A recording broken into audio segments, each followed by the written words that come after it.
In 2023, Harry Styles won Album of the Year at the Grammys. So when Harry Styles announced a brand new album 3 years later, expectations were at an all-time high. Over the past 10 years, Styles has evolved from a boy band member into one of the most defining pop stars of today. So naturally, there was a lot of curiosity around where he would take his sound next. Now, he's back with his fourth studio album, Kiss All the Time, Disco Occasionally, and it's easily his most experimental project to date. What stands out the most to me is how the production completely carries this experience and takes center stage. The record is packed with textured, layered synths, and some of the most experimental choices we've heard from Styles so far. The project is honestly more mid-tempo than I was expecting. It leans more into house and electronic influences with some rock elements sprinkled throughout it, and there's barely any disco. But to be fair, the title, Kiss All the Time, Disco Occasionally, does hint at that. Sonically, the project is mostly cohesive. This is an album you can easily vibe to without having to analyze every line. The producers on the record, Kid Harpoon and Tyler Johnson, successfully create an atmosphere that wraps itself around you, which makes the album come alive while wearing headphones, and I am very confident it will thrive the most in a live setting. I always appreciate artists doing something different. When a pop star chooses to do something new, that's exciting to me. In a way, Kiss All the Time, Disco Occasionally reminds me of Sweetener by Ariana Grande, an experimental release after a massive pop era. Now, let's talk about the songs. Aperture is both the lead single and opening track. It's a techno-leaning song packed with synths. It reminds me of a grown-up version of Lights Up from his 2019 sophomore album, Fine Line. At just a little over 5 minutes, the song does not sound like a traditional lead single. The mid-tempo track takes its time to build, not rushing to get to the chorus within the first minute. Instead, the gradual build-up creates a strong atmosphere. The track is full of self-reflection and feels like the heart of the record. The line, "We belong together, it finally appears it's only love," repeated throughout the chorus, becomes the thesis for the album. American Girls serves as the second single for the album. In contrast to Aperture, this track is more upbeat. It's driven by a synth-pop production with a strong bass line. When I first heard the track, I immediately thought it sounded like a song from the 1975. However, just because it's more upbeat doesn't mean it's a happy song. Instead of focusing on his own romances, Harry sings about observing his friends fall in love with American girls. There is a sense of loneliness that echoes throughout the song. His delivery is relaxed, and while the chorus is undeniably catchy, the lyrics themselves aren't particularly complex. Ready, Steady, Go is one of my favorite tracks on the album. It's flirty, playful, and like American Girls, it shares a strong bass line. The vocal distortion and production during the chorus adds the perfect amount of texture, and the piano at the end of the track feels very dynamic. In this song, Harry sings about a connection that simply starts. There's no slow build. The repetition of the line, "Ready, Steady, Go," on the chorus adds a layer of impulse. I rarely like short songs, however, I think in this case it feels intentional. It captures the impulse and quick decision Harry is singing about. In Are You Listening Yet, Harry is at his most self-aware. The spoken vocal delivery comes across like an introspective dialogue happening in his head. Throughout the track, he reflects on being at a crossroads, ignoring his friends and feeling lost.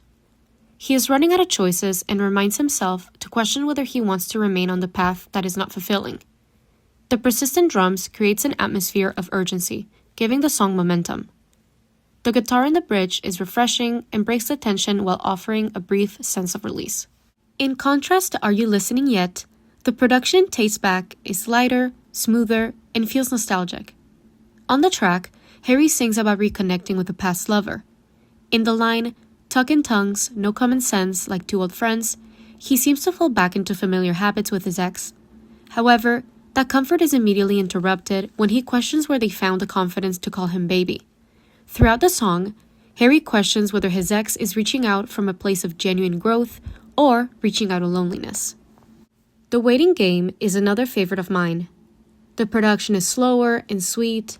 There are drums, guitars, strings that perfectly accompany the lyrics, giving the song a calm, reflecting feel. On my first listen, I had this delusional theory that this song was about a certain blonde pop star. However, the more I listen to it, the more I think this is another moment of self-reflection. Harry acknowledges how he tends to romanticize his shortcomings without doing much to change them. He describes finding someone to wrap his arms around as a hollow connection, one that never really grows into anything deeper. He sings about choosing to wait and see how things unfold, rather than take action. Season 2 Weight Loss is one of the most experimental electro-pop tracks on the record. The production is filled with dynamic drums. In this song, Harry reflects on the pressure of his own fame. He struggles to identify where opinions about him begin and his own thoughts end. The repetitive chorus mirrors the spiral of his anxieties as he questions if he is truly loved by the public or if he's letting his own fans down. Season 2 Weight Loss feels like a prequel to Aperture. Both songs touch on the same theme of letting the light in to help relieve his anxieties. Coming Up Roses serves as the emotional centerpiece of the album. The strings are beautiful and the production is romantic, tender, and becomes cinematic towards the end. However, despite the beautiful production, it doesn't quite match the album's sonic palette and ends up disrupting the flow of the project. Harry reflects on a past relationship and the anxieties that come with feeling emotionally misaligned with his partner. He sings about trying to make the relationship work, but ultimately being uncertain if it's working out. In the chorus, Harry suggests going out and reassures his partner that things are safe between them, only for him to end up falling flat on his face. By the end, he's still wondering how his partner feels due to the lack of communication. Pop picks things back up. It's easily the best song on the album and seems to be a fan favorite too. Personally, I think this should have been the lead single. It's an upbeat, catchy, fun, fresh synth-pop track with an amazing bassline that embraces the album's sound. This would have been the perfect bridge between Harry's House and Kiss All the Time, Disco Occasionally. Lyrically, this song touches on what I interpret it as a vicious cycle. Whether the cycle revolves around a person or a substance is left to interpretation.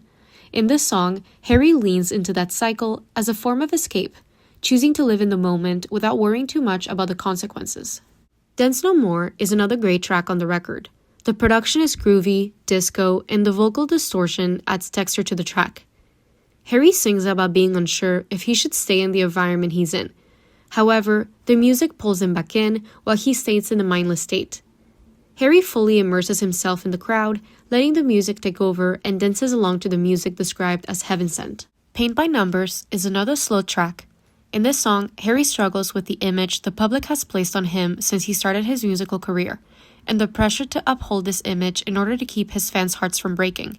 He sings, "It's a lifetime of painting by numbers and watching the colors run," pointing to the fact that nobody is perfect and making mistakes is part of life. This is the shortest track on the record, and in my opinion it would have benefited from a couple more verses. Carla's song closes out the album with a sense of optimism and reflection. The production feels fresh while perfectly encapsulating the sonic palette of the project. Carla's song is hopeful and touches on themes of awakening. In the first verse, Harry observes a friend experiencing something so beautiful that he sees it through her eyes. On the chorus, Harry reminds her that what she discovered has always been there for her. The repetition of the chorus and post-chorus reinforces this message, serving as a reminder that Harry's music is always there for us and we can have it anytime we want. This is the perfect track to close the album. My top tracks are Ready, Steady, Go, The Waiting Game, and Pop. Let me know what your top tracks are. And are you a fan of the new sound in Kiss All the Time, Disco Occasionally? If you like this video, feel free to give it a like. If you love pop culture, feel free to subscribe. And I'll see you next week. Bye!